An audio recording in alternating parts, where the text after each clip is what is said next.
It's clearly with great happiness we're here today to celebrate this fantastic marriage of James together with Georgie. Sincerely, it's not necessarily something that we were expecting to see James getting married in a rush, as he's clearly not famed for his desire to be the centre of attention. However, I think the more important thing is to point out that it's hard to find a happier and better looking group of ushers. But the fact that James is even getting married today is a big plus for us all. One, because we're getting a nice big holiday away from everything back in the UK, or in my case, not the UK. But this is the man that runs away from his own birthday parties. So the fact that he is the centre of attention today is a massive call, but I don't think it's a big surprise when you take a look at Georgie that James probably came to his senses and decided to brush up his act and becomes joint star of his own show just for one day. I've known James for about 10 years, and we really spent far too much time with each other in Hong Kong. But this gathering set me thinking about who is this man beyond the cheeky grin. To get to the heart of the matter, we asked you, the wedding panel, to indicate the qualities most readily identifiable with our enigmatic groom. Did you answer A, his charm and dashing good looks? B, his propensity... I invited you! B, his propensity to strut around wearing an always-at-hand blue shirt, chinos and Ugg boots? C, his considerable latent sporting prowess? That's my dad. D, his entrepreneurial daring? E, his commitment to close friends and family? Or F, his rejection of convention to do things in his own inimitable fashion? On compiling your answers, all the above traits featured with consistency, but looking through the 10 years of photographs, it's got to be said that James invariably features, and so invariably does the blue shirt collection. You've got your work cut out on the fashion sticks with this one. But James's easygoing manner ensured that he quickly fitted in when he moved to Hong Kong. And he found very quickly a big group of committed pals. Even James's dad witnessed it firsthand, this popularity, on an early visit to Hong Kong to see his son. As the two were strolling along a Wan Chai street, Phillips Jr. was directly addressed by a girl standing at a bar door with the immortal words, "Hello, James. Come in for a special dance." For some reason, James sheepishly pressed on, and Tim could only reflect with satisfaction as to how James had won friends so quickly, and additionally been recognised as a dancing partner of choice.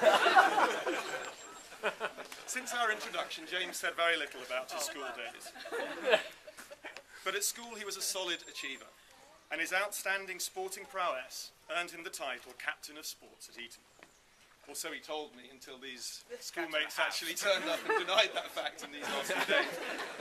But it was on this solid foundation that James glided through Edinburgh University and moved to London, and then Hong Kong, with sports event management company Quintus. It was Quintus that sparked James's entrepreneurial drive.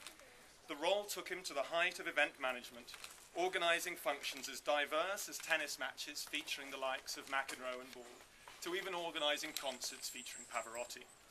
So adept was he in these skills that they were truly tested when he really had to organise the important fixtures such as golf matches between his mates in Hong Kong and his mates in Singapore.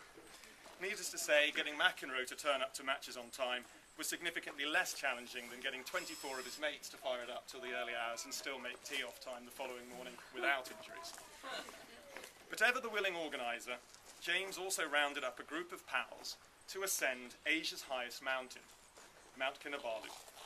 Given that James was in fact born in the Borneo-Brunei region, we relied on his local knowledge for assuring our safe ascent.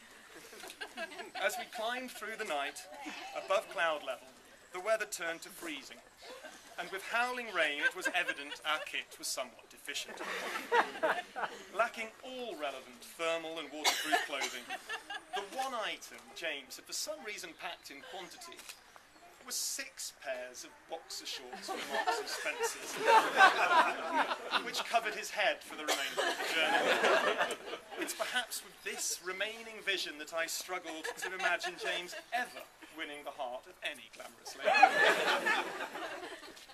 Since those early Quintus days, James has brought his incredible single-mindedness and focus to his own entrepreneurial activities in the form of Locker and Isla. He is in fact already working on his second million.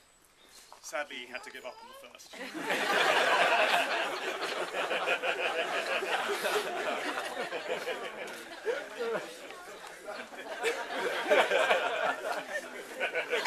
Good man. That same single-mindedness... How's that fella go?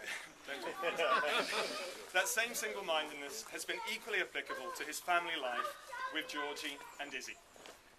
In true black and white James fashion, the news on the wire went from initial tales of him as a man about town on his return to London, to the next minute literally setting up family and nesting in East Sheen with two beautiful women in his life.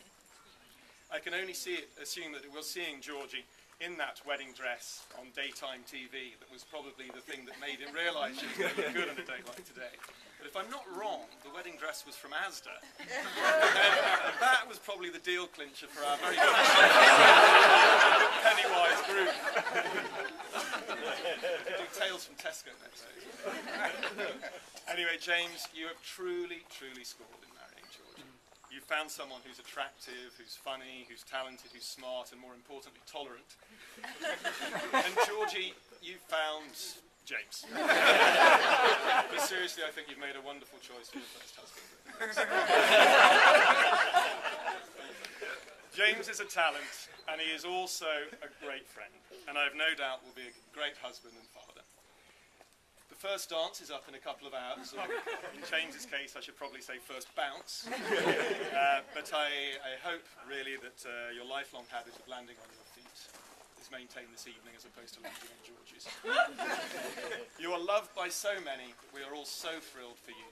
So I would like everyone to charge their glasses and raise a toast to the bride and to the groom, and as well to Izzy. The bride and groom. Bride and groom. Izzy.